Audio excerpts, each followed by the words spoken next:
इस माहौल में बिजनेस को कैसे किया जाए? तो अगर अभी आप देखोगे पिछले मंथ से आपका बिजनेस लगभग 50% तो हो चुका है और दूसरे किसी भी ट्रेडिशनल बिजनेस को देखोगे तो अगर वो 50 करोड़ का था वो अभी जीरो है। वो कितना बड़ा फैक्ट्री हो, कितना बड़ा होटल हो, कितना बड़ा रेस्टोरेंट हो।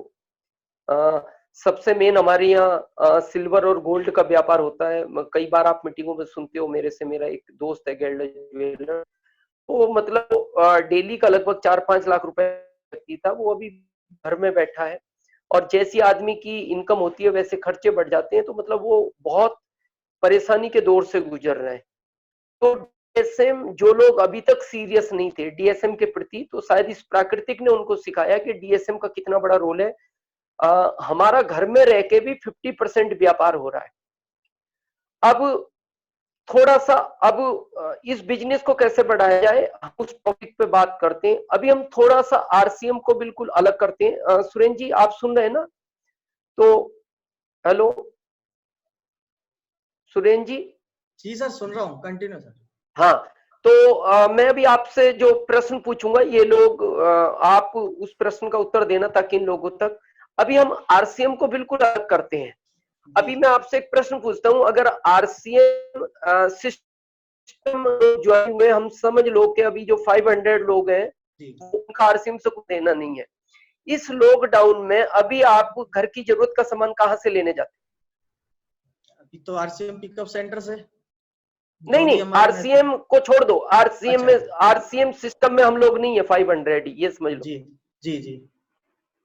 तो या बस जो लोग आपके आसपास आसपास, रह रहे हैं। आसपास की जो नजदीकी जो छोटी दुकान है ग्रोसरी की, उसी से हाँ हाँ, बस। या फिर जो आपके यहाँ डिलीवरी दे रहे हैं, कई या जगह होम डिलीवरी भी डिलीवरी हो दे रही रहे हैं, है बस ना। वही। हाँ सर। हाँ, तो आप वो किराना का सामान वहां से लेते, जी। तो किस एमआरपी पे मिलता?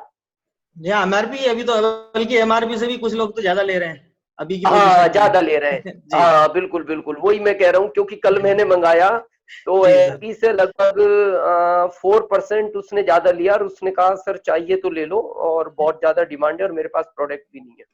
तो हमारे यहाँ भी यही तो पोजीशन है सर। हाँ, तो अब लाना तो था, जी कहीं से भी लाते। अब मैं जो सीनियर लीडर हैं या सीनियर डिस्ट्रीब्यूटर हैं, अभी इस माहौल में बिजनेस को बढ़ाने का जो टेक्निक मैंने लोगों से बात की, अ, अभी जहां भी आपके बगल का पीयूसी है, जी और लेकिन उसमें पहली सावधानी आपको ये रखनी है कि आप सेफ जोन में जाएंगे, मतलब आपका मास्क लगा हुआ हो, अगर ग्लव्स हैं पहनने के लिए हैंड पे वो पहन के जाएं, सैनिटाइजर साथ लेके जाएं, हाथ, तो जाना आपको सुरक्षित है। जो अभी आप 500-700 का प्रोडक्ट लाते थे, वो अभी अपने घर में आप 5-7 हजार का प्रोडक्ट हर डिस्ट्रीब्यूटर जिसकी जैसी क्षमता है, 5 का है, 10 का है, 15 का है। अभी मैंने तो पीयूसी वाले को बोला, क्योंकि वो अलग डिस्ट्रिक्ट के हैं, शायद 1-2 दिन में आएंगे, मैंने कहा यार मेरे घर 50 हजार का प्रोडक्ट आप भिजवा दो और 50 हजार रुपए मेरे से ले जाओ, क्योंकि मेरे आसपास वाले लोग क्योंकि प्रोडक्ट नहीं मिल रहा वो बहुत परेशान है। वो कह रहे हैं कि अभी जब मेरे यहाँ आया तो कल भी उन्होंने कहा कुछ एक्स्ट्रा हो तो दे दो। तो इससे क्या फायदा होगा, मान लो आप 5 हजार का प्रोडक्ट लिया है, अभी आप लाते थे 700-800 का, तो आपका 5 हजार बिजनेस वॉल्यूम जनरेट हो गया। जो जी 700 होता था तो 5 हजार हो गया उसे, लेकिन वो आपके अकेले से हो गया। ऐसी टीम में हुआ तो आपके बिजनेस पे कोई असर नहीं आया, बिजनेस जी वॉल्यूम उतना ही हो गया। अब जी सेकंड प्रश्न आता है कि जो डिस्ट्रीब्यूटर था अब उसको प्रोडक्ट की जरूरत पड़ी तो उसका बिल तो बनेगा नहीं, क्योंकि बिल तो आप बनवा चुके हो। जी तो मान लो अगर उसका बिल नहीं बनेगा तो कोई फर्क नहीं पड़ता, वो आपसे प्रोडक्ट ले जाएगा तो एक तो उसको डीपी रेट पे मिलेगा जो अभी एमआरपी से कुछ लोग ज्यादा ले रहे हैं, जी और दूसरा उसको प्रोडक्ट ओरिजिनल मिलेगा। और तीसरा क्या होगा, जब इतना सारा प्रोडक्ट आपके घर आएगा तो आसपास वाले बोलेंगे जी आपके यहाँ ज्यादा आया, मेरे यहाँ 2 दिन बाद डिलीवरी देगा, तो अभी थोड़ा प्रोडक्ट आप मेरे को दे दो। तो आप कहो जी मेरे को वापस भी देने की जरूरत नहीं है, आप ये प्रोडक्ट मेरी तो फ्रेंचाइजी है और आप ले लो और जी ले जाओ, क्योंकि जब वो उसको यूज करेगा तो आने वाले टाइम में बहुत सारे लोग आपसे कनेक्ट होंगे आपके प्रोडक्ट की क्वालिटी, आपके प्रोडक्ट की रेट को देखकर। जी अभी लोग क्यों यूज नहीं कर रहे? क्योंकि हमारे भारत में कहावत है कि भारत का आदमी अपने दुखों से दुखी नहीं है, वो आपके सुखों से दुखी है। वो आपका पड़ोसी इसलिए आपसे चाय की पत्ती नहीं लेता, उसको लगता है इनके मेरे चाय पीने से कभी ये अमीर ना बन जाए। लेकिन अभी सिचुएशन ऐसी है, अभी तो उसको जो भी दोगे वो लेगा, क्योंकि उसको जी चाहिए, क्योंकि ये प्राकृतिक ने ऐसा किया। तो उससे आने वाले समय में कई डिस्ट्रीब्यूटर आपको कनेक्ट होंगे और कई नए लोगों की एंट्री मिलेगी, और आने वाले टाइम में ये बिजनेस भी ऐसा ही चलेगा। अब आपको हमेशा याद रखना है कि अपने घर में क्षमता अनुसार 15-20 हजार, 5 हजार, जो भी आपकी क्षमता है, वो प्रोडक्ट अब आपको रखना ही है आने वाले टाइम में। क्योंकि आने वाले टाइम में अभी एक जगह ज्यादा लोग इकट्ठा नहीं हो पाएंगे। ये गवर्नमेंट अभी कुछ दिन बाद रूल्स लाएगी, जैसा मैंने अभी आपको कहा था, मैं दिल्ली से कनेक्ट हूं। जी आने वाले टाइम में कहीं भी ज्यादा लोग इकट्ठे नहीं हो सकते, बड़ी कॉन्फ्रेंस नहीं हो पाएंगी, तो सिस्टम चलेगा ज्यादातर ये वीडियो कॉन्फ्रेंसिंग के थ्रू। अब ये वीडियो कॉन्फ्रेंसिंग जैसे आज प्रहलाद सर ने करवाई या सुरेंद्र जी आपसे बार बार करते हैं, तो जी ये अब आपको अपने ग्रुप में भी इस रूल को फॉलो करना है। जैसे रॉयल्टी अचीवर है, उसका बी ग्रुप है, उसमें मान लो 100 लोग हैं, 100 लोग में 50 एक्टिव हैं, 20 एक्टिव हैं, तो हर दिन अपने लेवल पे उनसे वीडियो कॉन्फ्रेंसिंग करनी है। तो एक तो इससे क्या होगा, लोगों को एजुकेशन मिलेगी, उनको बोलने का तरीका आएगा, सीखने का आएगा। क्योंकि सेमिनार में क्या होता है, वन वे टॉकिंग होता है कि खाली आप बैठे हो और एक लीडर को सुन रहे हो। लेकिन यहाँ क्या है, आपको टू वे टॉकिंग होता है कि आपके माइंड के अंदर कोई क्यूरी है तो सेमिनार में आप नहीं पूछ सकते, सेमिनार में अलाउ नहीं होता, लेकिन यहाँ आप पूछ सकते हो ताकि आपका नॉलेज बढ़े, आप उस प्रोडक्ट पे अच्छा काम कर सको। तो अभी हरी संजीवनी है, न्यूट्रिशन है, गामा ओरिजिनल है, सब लोग अपनी अपनी ट्रेनिंग दे रहे हैं। तो आप लोग इस ट्रेनिंग को अटेंड करें, अपनी अप्लायंस है। अब प्रश्न आता है, अभी मैं लगभग 4 दिन पहले विवेक बिंद्रा जी की एक लाइव कॉन्फ्रेंस में था, और वो पे करके थी, लगभग 1900 रुपए मैंने उसको पे किया। तो जो चीज मैं आपको बता रहा हूं, उन्होंने कहा कि अभी पूरी दुनिया की अर्थव्यवस्था अगले 5 साल तक डगमगाएगी, अगले 5 ईयर। हिंदुस्तान की कम डगमगाएगी उसकी अपेक्षा, लेकिन फिर भी इसको उन्होंने कहा कि लगभग 2 साल हिंदुस्तान की अर्थव्यवस्था भी डगमगाएगी। तो इस अर्थव्यवस्था में क्या चीजें काम करेंगी, क्या नहीं काम करेंगी, उन्होंने एग्जाम्पल दिया कि अभी आपका मोबाइल थोड़ा सा खराब होने जा रहा था और आपका मन था कि मैं मोबाइल को चेंज करूं, तो वो आदमी अभी 2 साल मोबाइल को चेंज नहीं करेगा। आपका मन था कि मेरा रेफ्रिजरेटर थोड़ा सा भी कूलिंग कम करता है, तो ये साल में चेंज करने का मूड था, तो अभी वो 2 साल रेफ्रिजरेटर चेंज नहीं करेगा, टीवी चेंज नहीं करेगा, लैपटॉप चेंज नहीं करेगा। तो ये जो बिजनेस है, इन बिजनेसों में बहुत ज्यादा डाउनफॉल आएगा। उन्होंने कहा बिजनेस अभी स्टेबल कौन से रहेंगे, ग्रोथ पकड़ने में तो अभी 2 साल लगेंगे, लेकिन स्टेबल कौन से रहेंगे? जैसे सब्जी है, वो आपकी आवश्यकता है, वो स्टेबल रहेगी, सब्जी बेचने वाले बिजनेस में डाउनफॉल नहीं आएगा, प्रोग्रेस नहीं होगी, स्टेबल रहेगा। दूध वाला स्टेबल रहेगा, किराना का व्यापार स्टेबल रहेगा। उन्होंने कहा जो आपकी आवश्यकता के प्रोडक्ट है वो स्टेबल रहेंगे। तो हम लकी हैं कि हमारे पास सारे वो प्रोडक्ट हैं कि जिनसे हमारा बिजनेस स्टेबल रहेगा, ग्रोथ भी पकड़ेगा, स्टेबल रहेगा। और अभी आपने कल एक न्यूज में आया होगा कि चाइना में हम कह रहे थे कि आने वाले टाइम में ड्राइवरलेस गाड़ी होंगी, कल से चालू कर दी चाइना ने। और कई कंट्रियों में अभी मॉल से, दुकानों से रोबोट घर डिलीवरी चालू कर दी। आने वाली कई कंपनियां कई कस्टमरों को निकालेंगी, कई अपने वर्किंग बॉयज को निकालेंगी, जो हम बार बार कह रहे थे कि आने वाले टाइम में रोबोट काम करेगा।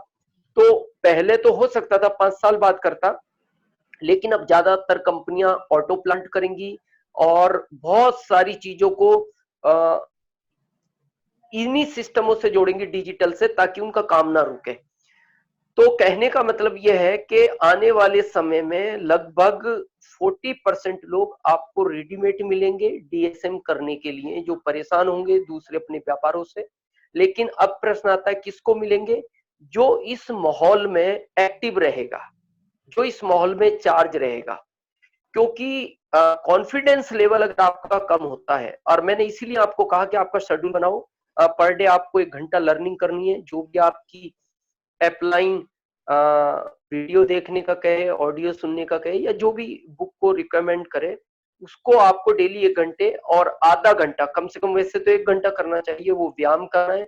और आपका ये प्रोडक्ट जो हेल्थ वाला है, ये तो एक्स्ट्रा घर ला के रखना है, जहां भी आपके पीयूसी से मिलता है, और सावधानी के साथ लाना है, ये आपको ध्यान रखना है।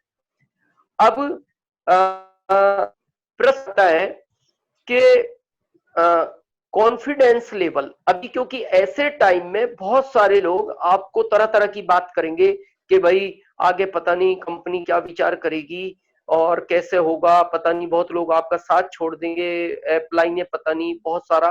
तो ये बिजनेस, अब आपको खुद लीडर बनना है, खुद एजुकेशन लेनी है, खुद खड़ा होना है। और अगर आपको इस बिजनेस में अब आने वाला टाइम जो अमीर बनने का है, अगर वो बनना है तो वो एक बात से बन सकते हैं। मैं थोड़ा सा इस चीज को क्लियर करता हूँ। एक बार क्या हुआ, एक 10 साल का बच्चा था और एक 4 साल का बच्चा था, दोनों एक बहुत छोटे से गांव में रहते थे, बहुत सराउंडिंग एरिया था। और एक दिन अच्छे दोनों दोस्त थे, लेकिन एज में गैप था, लेकिन दोस्ती हो सकती है किसी भी एज से। और वो दोनों जंगल में खेलने चले गए। जो जब जंगल में खेलने गए तो वहां जंगल में एक कुआं था, और वो दोनों, उनमें से जो 10 साल का बच्चा था वो कुएं में गिर गया। तो ये 4 साल का बहुत तेज तेज रोने लगा और बड़ा परेशान हुआ। आवाज दे, कोई सुनने वाला नहीं, कहीं कोई दिखाई नहीं दे रहा, ये बड़ा टेंशन में आ गया। फिर इसने सोचा क्या करना चाहिए, तो इसकी आसपास देखने लगा, तो इसकी नजर गई, एक रस्सी में बाल्टी बंधी हुई थी, और इसने वो बाल्टी फटाफट कुएं में लटकाई और अपने उस दोस्त को कहा पकड़ ले। तो इसको, 10 साल के बच्चे ने उस बाल्टी को पकड़ लिया और ये पागलों की तरह खींचने लगा उसको। और ये तब तक खींचता रहा जब तक वो दोस्त बाहर नहीं आ गया। और जब वो बाहर आया तो उसको गले मिला और बहुत तेज रोने लगा। और उसने कहा पता नहीं आज क्या होता। और उसने कहा देख, जो हुआ ठीक है, लेकिन आज हम ये बात गांव वालों से जाके करेंगे। तो 10 साल का बोलता है नहीं, ये गांव गए थे जंगल में और दोनों ही गिर जाते तो तुम मर जाते, तो बहुत सारे आरोप हम पे आएंगे, तो हमें पिटाई बहुत हो सकती है, तो ये बात नहीं बताना। लेकिन 4 साल के बच्चे ने कहा ये बात मैं बताऊंगा, जरूर बताऊंगा। इसलिए बताऊंगा ताकि हमारी बात सुनने के बाद इस कुएं की कोई बाउंड्री कर देगा, बाउंड्री कर देगा तो आने वाले टाइम में फिर कोई इसमें ना गिर पाए, कोई जानवर ना गिर पाए। 10 साल के ने बहुत मना किया लेकिन वो नहीं माना। गांव में जाने के बाद उसने ये बात कही। कहने के बाद किसी भी गांव वालों ने उसकी बात पे विश्वास नहीं किया। क्यों नहीं किया? क्योंकि उन्होंने कहा कि ऐसा नहीं हो सकता, क्योंकि ये 4 साल का इतना छोटा बच्चा ये 10 साल के बच्चे को खींच ही नहीं सकता। ये भरी हुई एक पानी की बाल्टी नहीं खींच सकता, ये 10 साल के बच्चे को कैसे खींच सकता है? ये संभव नहीं है। इसलिए किसी ने विश्वास नहीं किया। लेकिन वो कहता रहा आप मेरी बात पे विश्वास करो। तो उस गांव में एक बहुत बुजुर्ग रामू काका करके रहते थे। तो सबने कहा कि रामू काका बहुत बुजुर्ग है और बड़े समझदार है, हमने बहुत सारे आइडिया उनसे लिए, तो एक बार हम रामू काका से बात करें इन बच्चों को ले जाके। तो जब ये बात रामू काका को बताई गई तो रामू काका ने कहा हो तो सकता है, क्यों नहीं हो सकता? अगर ये बच्चा कह रहा है कि मैंने ऐसा किया है तो इसने किया है। इसने कहा कि मैंने वो बाल्टी मेरे को दिखाई दी, पहले रोता रहा, फिर मैंने उसको कुएं में डाला, इसने पकड़ लिया, मैं उसको खींचता रहा, मैं जब तक खींचता रहा ये बाहर नहीं आ गया, तो ये बाहर आ गया। लेकिन रामू काका ने अगला जो प्रश्न गांव वालों से कहा वो ये कहा, और इसमें मैसेज है, उसको ध्यान से सुनना। रामू काका ने ये कहा प्रश्न ये नहीं है कि इसने ये काम कैसे किया, ये तो बता ही रहा है ऐसे किया। प्रश्न ये है इस काम को ये क्यों कर पाया। तो गांव वालों ने पूछा वही तो हम पूछना है रामू काका, ये काम कैसे कर पाया। उन्होंने कहा इसको आसपास दूर दूर तक कोई ये कहने वाला नहीं था कि ये काम तू नहीं कर सकता। इसलिए इसने इस बाल्टी को बच्चे के साथ खींच लिया। मतलब कि उसको ये आवाज नहीं आई कहीं से भी कि ये तेरे से नहीं हो सकता। अगर उसको कोई भी ये कह देता अरे ये 10 साल का बच्चा है तू नहीं खींच पाएगा, शायद वो नहीं खींच पाता। अगर आपको इस सिस्टम में अमीर बनना है, अगले 5 साल अपने कान उसी 4 साल के बच्चे की तरह बंद रखें। आपको परिवार का कोई व्यक्ति ऐसी सिचुएशन में कुछ कह सकता है, रिश्तेदार कह सकते हैं, कोई पड़ोस का व्यक्ति आपको कमेंट्स कर सकता है कि यार देखो क्या हो गया, पता नहीं कंपनी भी गाइडलाइन बनते हुए चेंज आ गए थे, बहुत सारी चीजें कहेंगे। अगर 5 साल आपने अपने कान को उसी 4 साल के बच्चे की तरह बंद रखा, बंद से मतलब आपको किसी की बात सुनने का कोई फर्क नहीं पड़ा, तो आपको इस सिस्टम में स्टार रूबी बनने से दुनिया की कोई ताकत रोक नहीं सकती। प्रोडक्ट की जानकारी लें, अपनी अप्लायंस है। कल मेरी प्रहलाद सर से बात हो रही थी, दिन में वो एक सेशन रखते हैं, 3-4 सेशन रखते हैं, अलग अलग लैंग्वेज में रखते हैं, प्रोडक्ट का भी ट्रेनिंग रखते हैं, शाम को स्किल डेवलपमेंट का भी प्रोग्राम रखते हैं। तो आपके लिए बहुत कुछ वर्क कर रहे हैं, बस उनका यही फायदा उठाएं। और जो मेरा फिक्स कोटेशन है, मैं हमेशा कहता हूँ लगे रहें लगन से, कैसी सिचुएशन हो, इस सिस्टम को कीमत पे छोड़ना नहीं है। और अगर आपने नहीं छोड़ा तो एक चीज मैं आपको दावे के साथ, जिम्मेदारी के साथ कहना चाहता हूँ कि आपके आने वाली 7 पीढ़ियों में आपके परिवार में कोई गरीब बच्चा जन्म नहीं